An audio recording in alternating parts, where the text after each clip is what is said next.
Ito, check na natin muna yung temperature ng water lang to. Laman nito, water lang. Check natin yung temperature niya. Kasi ang melting point nito, para daw matunaw to, kinakailangan 55 degrees Celsius. Di ba kung sa init, 38, may lagnat? Opo. Ito, pang melting point niya, dapat at least 55. So, tingnan natin. 58. So, good enough para ma-melt na to. Okay? Okay lang yan tayo pang ganyan. Ang galit. Para alam ko init. Oo, yung init. Subusin niya. Oo. So, 250 grams yan. 450 grams. Almost kulang ng kalahating kilo. Pero yung ilang tubig mo yung tubig niya, ma'am? Almost the same din. Oo. Dalwahin na natin para malalim.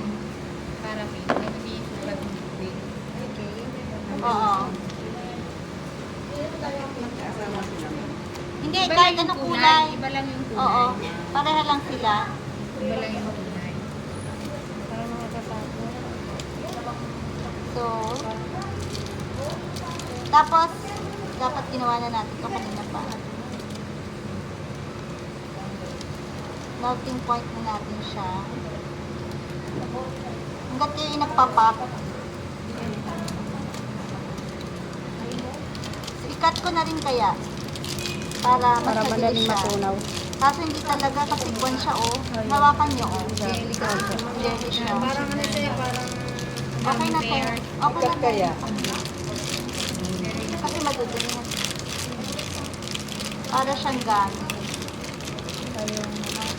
Ayan, natutunaw na siya. Hindi din siya pwede sa gunting. At mas as possible, huwag kayong madumi ang kamay ko, huwag yung hawakan to. Kasi para magamit ulit. Ayan. Hindi ko maubos eh. Hindi. Kasi Babalik natin. Babalik siya. Ayan. pag natuyo yan, ganyan din siya. Kaya didikit sa kamay. Tatanggalin na. Siyempre, yun ang itatapon. Ito na ulit. Teka, may kukuha nilang ako ko. May tatapon na yun. Saan? Yan.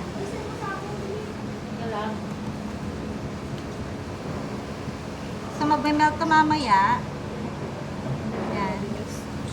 Ate, ako lang. Ayan.